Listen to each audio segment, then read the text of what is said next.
ఒకసారి ఈ పరిస్థితిని ఊహించుకుందాం. ఒక దంపతులు ఎంతో ఇష్టపడి సౌతాఫ్రికాలో ఒక బిడ్డను చట్టబద్ధంగా దత్తత తీసుకున్నారు అనుకుందాం. ఆ ఎన్నో ఆశలతో తీసుకుంటారు. అవును. ఆనందంగా ఆ బిడ్డతో కలిసి లండన్లోని తమ సొంత ఇంటికి వచ్చారు.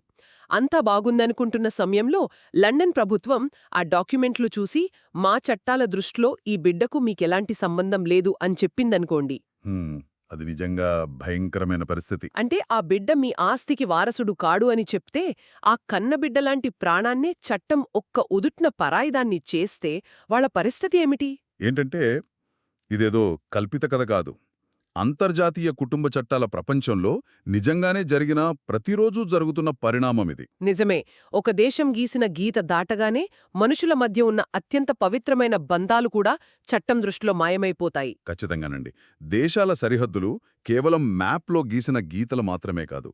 అవి చట్టపరమైన, అదృశ్యమైన కరెంటు తీగల్లాంటివి. ఆ తీగ దాటగానే మనుషుల హోదా మారిపోవచ్చు. మనం ఒక దేశంలో చేసిన పని లీగల్ కావచ్చు, కానీ సరిహద్దు దాటగానే మరో దేశంలో అది ఇల్లీగల్గానో నేరంగానో మారే ప్రమాదముంది. అదే కదా సమస్య. మనుషుల జీవితాలు ఒకే భౌగోళిక సరిహద్దుకు పరిమితం కానప్పుడు చట్టాలు ఆ పరిణామాలను ఎలా డీల్ చేస్తాయన్నదే ఇక్కడ అసలైన సవాలు. ఈరోజు మన డీప్ డైవ్లో లోతుగా విశ్లేషించబోయే అంశం సరిగ్గా ఇదే. ఇద్దరు వ్యక్తులు వేరువేరు దేశాలకు చెందినవారైనా లేదా ఒక దేశం నుండి మరో దేశానికి వెళ్ళినప్పుడు ప్రైవేట్ ఇంటర్నేషనల్ లా ఆ చిక్కులను ఎలా పరిష్కరిస్తుంది? ముఖ్యంగా ఉస్మానియా యూనివర్సిటీ ఎల్ఎల్బి 3 ఏళ్ల డిగ్రీలోని యూనిట్ 4 సిలబస్ ఆధారంగా దీన్ని విశ్లేషిద్దాం. అవునండి. ప్రధానంగా ఒక బిడ్డ చట్టబద్ధత అంటే లెజిటిమసీ, దత్తత మరియు కస్టడీ లాంటి విషయాల్లో ఇంగ్లీష్, భారతీయ చట్టాలు ఎలా వ్యవహరిస్తాయి అనేది మాట్లాడుకుందాం. సరే, ముందుగా మనం చట్టబద్ధత లేదా లెజిటిమసీతో మొదలుపెడదాం. ఓకే. అసలు ఒక మనిషి చట్టబద్ధమైన సంతానమా కాదా అనేది ఏ దేశం నిర్ణయిస్తుంది? ఒకసారి ఒక దేశం ఒక హోదాను గుర్తిస్తే అది ప్రపంచమంతా చెల్లుతుందా? ప్రైవేట్ ఇంటర్నేషనల్ లాలో ఈ అంశాన్ని యూనివర్సాలిటీ ఆఫ్ స్టేటస్ అనే సూత్రం ద్వారా వివరిస్తారు. అంటే ఒక వ్యక్తి హోదా ఏ దేశ చట్టం ప్రకారం ఏర్పడినా ఇతర దేశాలు దాన్ని గౌరవించాలి. అంటే ఇది అందరూ అంగీకరించాల్సిన రూల్ అన్నమాట. అవును. ముఖ్యంగా ఇంగ్లీష్ న్యాయస్థానాలు దీన్ని చాలా కాలంగా పాటిస్తున్నాయి. న్యాయ విశ్లేషకుడు గ్రేవ్సన్ వివరించినట్లుగా 1926 నాటి ఇంగ్లీష్ లెజిటిమసీ చట్టం రాకముందే ఇది జరిగింది. ఓ, చట్టం కంటే ముందేనా? అవునండి. ఫారిన్ డొమిసిల్ అంటే విదేశీ నివాస స్థలం చట్టం ప్రకారం చట్టబద్ధం చేయబడిన పిల్లల హోదాను ఇంగ్లాండ్ అంగీకరించింది. అంటే తమ సొంత చట్టంలో అవకాశం లేకపోయినా ఇతర దేశాల హోదాను వాళ్ళు ఒప్పుకున్నారు. ఇది వినడానికి ఒక పర్సనల్ పాస్పోర్ట్లాగా అనిపిస్తోంది కదా? ఎగ్జాక్ట్లీ. చాలా మంచి పోలికిది. పాస్పోర్ట్ని ఎలా గౌరవిస్తారో అలానే లీగల్ స్టేటస్ని గౌరవిస్తారు. కానీ ఇక్కడే నాకొక డౌటొస్తోంది. ఈ పాస్పోర్ట్ రూల్ అన్నింటికీ వర్తిస్తుందా? ఒకవేళ బహుభార్యత్వం చట్టబద్ధమైన దేశం నుండి ఒక వ్యక్తి ఇంగ్లండ్ లాంటి ఏకపత్ని వ్రతం మాత్రమే ఉన్న దేశానికి వెళ్లాడనుకుందాం. ఆ పరిస్థితి చాలా క్లిష్టమైనది. అప్పుడా బహుభార్యాత్వం ద్వారా పుట్టిన పిల్లల పరిస్థితి ఏమిటి? ఇంగ్లండ్ వాళ్లని లీగల్గా గుర్తిస్తుందా? లేదా వాళ్ల చట్టం ప్రకారం ఆ పెళ్లి చెల్లదు కాబట్టి పిల్లల హోదాను క్యాన్సిల్ చేస్తుందా? ఆ ప్రశ్నే ఇంగ్లీష్ కోర్టులను కూడా బాగా కలవరపెట్టింది. పేరెంట్స్ పెళ్లి ఇంగ్లీష్ చట్టం ప్రకారం చెల్లకపోయినా పిల్లల చట్టబద్ధత అనేది తండ్రి యొక్క పర్సనల్ లా లేదా డొమిసిల్పై ఆధారపడి ఉంటుంది. ఓహో, తండ్రి చట్టం ప్రకారం చూస్తారన్మాట. అవును. దీన్ని క్లియర్గా అర్థం చేసుకోవడానికి ఇన్ రీ ఉల్లీ అనే కేసును చూడాలి. అందులో ఒక ఇంగ్లీష్ మహిళ ఇంగ్లాండ్లో ఉంటున్న ఒక ముస్లిం వ్యక్తిని పెళ్లి చేసుకుంటుంది. ఆ పెళ్లి ఇంగ్లీష్ లా ప్రకారం చెల్లదు గదా? కరెక్ట్. ఆ పెళ్లి చట్టబద్ధత కష్టాలలో పడుతుంది. కానీ పిల్లల విషయమొచ్చేసరికి తండ్రికి తన పర్సనల్ లా ప్రకారం బహుభార్యాత్వానికి అనుమతి ఉంది కాబట్టి ఆ పిల్లలను లీగల్గానే పరిగణించారు. వావ్! అంటే తల్లిదండ్రుల వివాదాలు, చట్టాల వ్యత్యాసాల వల్ల ఏ తప్పు చెయ్యని పిల్లలకు అన్యాయం జరగకూడదు అన్నదే ముఖ్య ఉద్దేశం. 100% అదేనండి. ఇది సహజమైన పుట్టుక ద్వారా వచ్చిన సంబంధం కాబట్టి సరే. కాని దత్తత లాంటి చట్టపరంగా సృష్టించబడే సంబంధాల పరిస్థితి ఏమిటి? మనమిందాక స్టార్టింగ్లో మాట్లాడుకున్న సౌతాఫ్రికా కేసే గుర్లొస్తోంది. అవును. దత్తత అనేది ఇంకో పెద్ద చిక్కుముడి. రెండు దేశాలకు చెందిన వ్యక్తుల మధ్య దత్తత ప్రక్రియ ఎందుకంత కాంప్లికేట్ అవుతోంది? ఏంటంటే దత్తత కేవలం ఒక కాగితం మీద అగ్రిమెంట్ కాదు కదా, అది ఒక బిడ్డ భవిష్యత్తును శాశ్వతంగా మార్చేది. ఇంగ్లీష్ అడాప్షన్ యాక్ట్ 76 ఈ విషయంలో చాలా కఠినమైన రూల్స్ పెట్టింది. ఎలాంటి రూల్స్ అవి? ఎవరైనా దత్తత ఆర్డర్స్ పొందాలంటే ఆ అప్లికెంట్ ఖచ్చితంగా ఇంగ్లాండ్ లేదా స్కాట్లాండ్లో స్థిర నివాసం అంటే డొమిసల్ లేదా కనీసం రెసిడెన్స్ అయినా కలిగి ఉండాలి. అంటే ఊరికే టూరిస్ట్ లాగా వెళ్లి దత్తత చేసుకోలేరు. ఖచ్చితంగా లేదు. మీరిందాక చెప్పిన south Africa case private international law చరిత్రలోనే చాలా కీలకమైనది. దాని పేరు రీ-వాలెంటైన్ సెటిల్మెంట్. ఆ కేసులో అసలు ఏం జరిగింది? ఆ తల్లిదండ్రులకు ఎందుకు అంత కష్టమొచ్చింది? ఒక బ్రిటిష్ పౌరుడు సదరన్ రొడేషియాలో తన డొమిసిల్ ఏర్పాటు చేసుకుంటాడు. ఆ తర్వాత అతను సౌత్ ఆఫ్రికాకు వెళ్లి 2 పిల్లలను లీగల్గా దత్తత తీసుకుంటాడు. అక్కడిదాకా బానే ఉంది. కానీ ఆ దత్తతను అతని నివాస దేశమైన సదరన్ రొడేషియా గుర్తించలేదు. ఆ తర్వాత ఆ పిల్లల ఆస్తి హక్కుల విషయంలో పెద్ద ఫైట్ మొదలైంది. అయ్యో, అంటే విదేశీ దత్తతను అంగీకరించలేదా? అంగీకరించాలా వద్దా అన్నదే ప్రశ్న. అప్పుడు లార్డ్ డెన్నింగ్ ఒక చారిత్రాత్మక తీర్పునిచ్చారు. విదేశీ దత్తతను గుర్తించాలంటే ఆ దత్తత ఏ దేశంలో జరిగిందో ఆ దేశంలోనే పేరెంట్స్కి డొమిసిల్ ఉండాలని చెప్పారు. ఒక్క నిమిషం, ఇది కొంచెం దారుణంగా అనిపిస్తోంది. అక్కడ శాశ్వత నివాసం లేకపోతే అప్పటివరకు పెంచుకున్న పిల్లలను కాదనేయడం కరెక్టేనా? అంటే చట్టం దృష్టిలో అది కరెక్టే. కాని కేవలం ఒక స్టాంప్ లేదని ఆ పిల్లల హక్కులను తీసేయడం ఎంతవరకు న్యాయం? కోర్టులెందుకు అంత కఠినంగా ఉంటాయి? పైకి చూడటానికి ఇది అన్యాయంగానే అనిపిస్తుంది. కానీ దీని వెనుకకొక భయంకరమైన ముప్పు నాపే ఉద్దేశముంది. దీన్నే ఫోరం షాపింగ్ అంటారు. ఫోరం షాపింగ్ అంటే షాపింగ్ మాల్కి వెళ్ళినట్టా? దాదాపుగా అంతేనండి. తమ సొంత దేశంలో దత్తత రూల్స్ కఠినంగా ఉంటే చట్టాలు వదులుగా ఉన్న పేద దేశాలకు వెళ్లి డబ్బుతో సులభంగా పిల్లలను దత్తత తీసుకుని వచ్చేయడాన్ని ఆపడానికి ఈ డొమిసిల్ రూల్. ఓ, అంటే పిల్లల స్మగ్లింగ్ లాంటిది జరగకుండా అన్నమాట. ఎగ్జాక్ట్లీ. హేగ్ కన్వెన్షన్ కూడా ఇదే చెప్పింది. దత్తతలో పిల్లల ఉత్తమ ప్రయోజనాలే అంటే best interest of the child ఏకైక లక్ష్యం కావాలి. దత్తత పేరుతో పిల్లలు వ్యాపార వస్తువులు కాకూడదు. వావ్, చాలా బలమైన కారణమే ఉంది.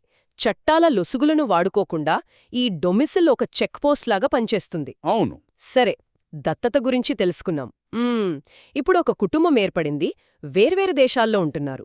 కాని ఊహించని విధంగా పేరెంట్స్కి గొడవలొచ్చి విడాకులు తీసుకుంటే ఆ పరిస్థితి ఇంకా కాంప్లికేటెడ్గా ఉంటుంది. అప్పటికే పిల్లలు దేశాలు దాటుతూ ఉంటారు కదా, మరి ఆ పిల్లల కస్టడీ ఏ దేశపు కోర్టిస్తుంది?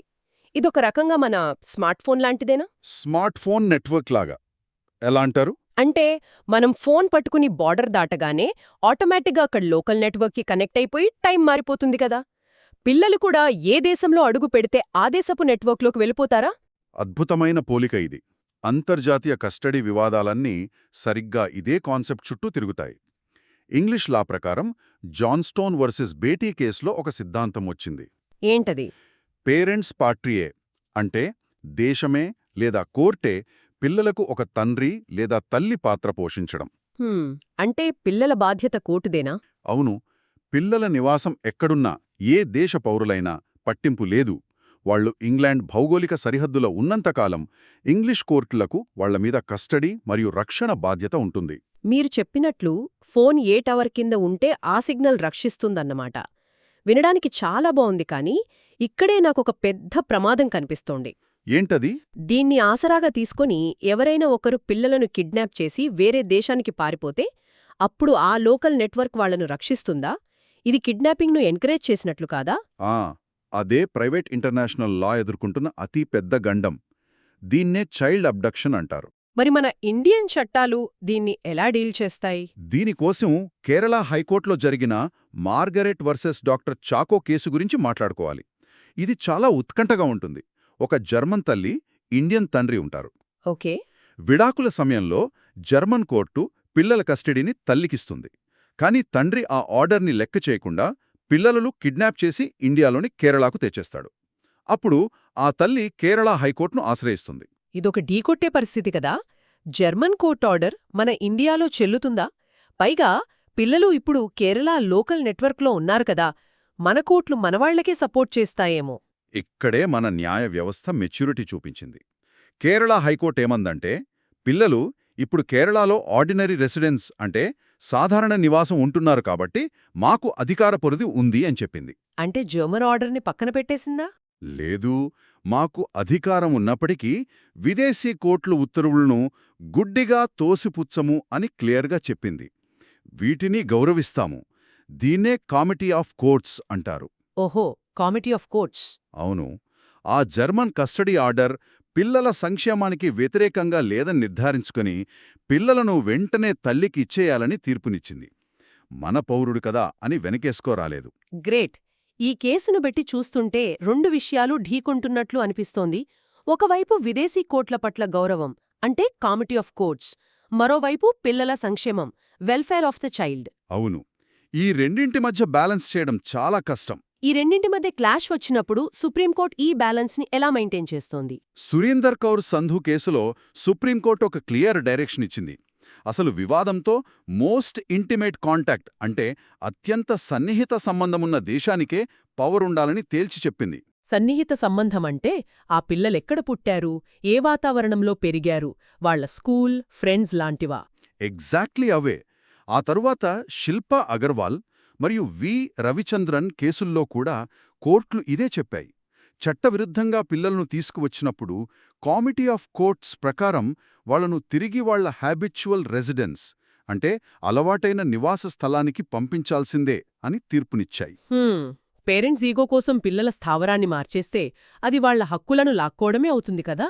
కానిక్కడ నాకో ప్రాక్టికల్ డౌటుంది. అడగండి. పిల్లలను కిడ్నాప్ చేసి ఇండియాకు తీసుకువచ్చాక వాళ్ళిక్కడికి పూర్తిగా అలవాటు పడిపోయి ఉండొచ్చు కదా? ఇప్పుడు న్యాయమని చెప్పి ఆ పిల్లలను అమాంతం ఇక్కడ్నుండి పీకి వేరే దేశంలో పడేయడం మానసిక హింస కాదా? ఇది చాలా బరువైన ప్రశ్న. కోర్టులు ఎదుర్కొనే అత్యంత కఠినమైన వాస్తవం కూడా ఇదే. అందుకే న్యాయస్థానాలు కళ్ళు మూసుకుని పిల్లలను పార్సెల్ చేసినట్లు పంపేయవు. మరేం చేస్తాయి? సుప్రీంకోర్టు గైడ్లైన్స్ ప్రకారం 2 రకాల విచారణలు ఉంటాయి. ఒకటి సమరీ ఎంక్వైరీ, రెండవది ఎలాబరేట్ ఎంక్వైరీ. ఈ రెండింటికి ప్రాక్టికల్గా కోర్ట్రూంలో జరిగే తేడా ఏమిటి? సమ్మరీ ఎంక్వైరీ అనేది ఫాస్ట్ ట్రాక్ విచారణ లాంటిది. కిడ్నాప్ చేసి తీసుకొచ్చిన వెంటనే, అంటే వారం రోజులకో నెలకో అవతలి పేరెంట్ కోర్టుకొస్తే జడ్జిగారు ఆ విదేశీ ఆర్డర్, పాస్పోర్ట్ చూసి వెంటనే తిరిగి పంపించేస్తారు. ఇక్కడ కాంపిటెన్సీ ఆఫ్ కోర్ట్స్కి ఎక్కువ ప్రయారిటీ ఇస్తారు. ఓకే, మరి ఎలాబరేట్ ఎంక్వైరీ ఎప్పుడు జరుగుతుంది? ఒకవేళ పిల్లలు ఇక్కడికొచ్చి 3 ఏళ్ళో 4 ఏళ్ళో అయిపోయిందనుకోండి. వాళ్ళిక్కడ స్కూల్కి వెళ్తూ ఉంటారు. వాళ్లకంటూ ఒక ప్రపంచం ఏర్పడుతుంది. అప్పుడు కోర్టు వెంటనే పంపదు. ఎలాబరేట్ ఎంక్వైరీ స్టార్ట్ చేస్తుందన్నమాట. అవును, పిల్లలను పిలిపించి మాట్లాడటం, సైకాలజిస్టుల రిపోర్ట్ తెప్పించడం చేస్తుంది. వాళ్లను మళ్లీ పంపడం వల్ల మోరల్ ఆర్ ఫిజికల్ హామ్ అంటే ఏదైనా నైతిక లేదా భౌతిక హాని జరిగే ప్రమాదం ఉందా అని వెతుకుతుంది. వాళ్ల భవిష్యత్తు గురించే ఆలోచిస్తుంది. ఖచ్చితంగా. బలవంతంగా వెనక్కి పంపితే పిల్లలు దెబ్బతింటారని జడ్జికి అనిపిస్తే విదేశీ ఆర్డర్ ఉన్నా సరే మేం పిల్లలను పంపలేము అని తేల్చి చెబుతారు. ఒక చిన్నాని సంక్షేమం ముందు సార్వభౌమాధికారం కూడా తలవంచక తప్పదు. వావ్! ఈ విశ్లేషణ వింటుంటే నాకొక విషయం క్లియర్గా అర్థమవుతోంది. ప్రైవేట్ ఇంటర్నేషనల్ లా అనేది కేవలం న్యాయవాదులు మాట్లాడుకునే డ్రై టాపిక్ కాదు. అస్సలు కాదు. దేశాల చట్టాల మధ్య, పేరెంట్స్ పంతాల మధ్య నలిగిపోయే పిల్లల జీవితాలను కాపాడే రక్షణ కవచమిది. పేరెంట్స్ ప్యాట్రియే ద్వారా దేశం ఒక తల్లిలా మారడం, దత్తతలో డామిసైల్ రూల్స్ పెట్టడం, ఇవన్నీ చూస్తుంటే చట్టం పిల్లలకొక రక్షకుడుగా నిలబడుతోంది అనిపిస్తోంది. మీరు చెప్పింది 100% నిజమండి. చట్టాలు, అధికారాలు అన్నీ మనుషుల రక్షణ కోసమే కాని వాళ్లను యంత్రాల్లా మార్చడానికి కాదు. జర్మన్ తల్లి ఇక్కడికొచ్చి బిడ్డను తీసుకెళ్లగలిగిందంటే ఆ వ్యవస్థ ఎంత బలంగా ఉందో అర్థం చేసుకోవచ్చు. అద్భుతంగా వివరించారు.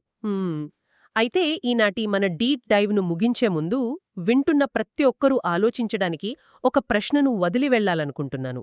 మనం ఇందాక మొబైల్ నెట్వర్క్ అనాలజీ గురించి మాట్లాడుకున్నాం కదా? అవును, సిగ్నల్ మారుతుంది అని. దేశం మారితే చట్టాల నెట్వర్క్స్లు మారిపోతున్నాయని చెప్పుకున్నాం. కాని ప్రపంచీకరణ పెరిగిపోతోంది. అంతర్జాతీయ వివాహాలు, వలసలు చాలా కామన్ అయిపోయాయి. మనందరం గ్లోబల్ సిటిజన్స్గా మారుతున్నాం. మరి భవిష్యత్తులో ఈ దేశాల సరిహద్దులతో సంబంధం లేని ప్రపంచం మొత్తానికి ఒకే నియమావళి కలిగిన ఒక గ్లోబల్ ఫ్యామిలీ కోర్ట్ సిస్టమ్ వస్తుందా? ఏ దేశంలోకైనా ఒకేలా సిగ్నల్ ఇచ్చే వ్యవస్థ వస్తుందా? ఏమో, కాలమే సమాధానం చెప్పాలి. లేదా ఎన్ని దశాబ్దాలు గడిచినా ఈ జాతీయ చట్టాలు, భౌగోళిక సరిహద్దులే మనుషుల వ్యక్తిగత జీవితాలను శాసిస్తూనే ఉంటాయా? ఎప్పుడో ఒకప్పుడు ఈ ఇంటర్నేషనల్ రోమింగ్ కష్టాలు తీరిపోయి గ్లోబల్ వ్యవస్థ వస్తుందేమో, ఈ దిశగా అందరూ ఆలోచించాలి. అవునండి, చాలా మంచి ఆలోచన. ఈనాటి సమగ్ర విశ్లేషణ ఇక్కడితో ముగిసింది. ఆలోచనాత్మకమైన మరో అంశంతో మళ్ళీ కలుద్దాం.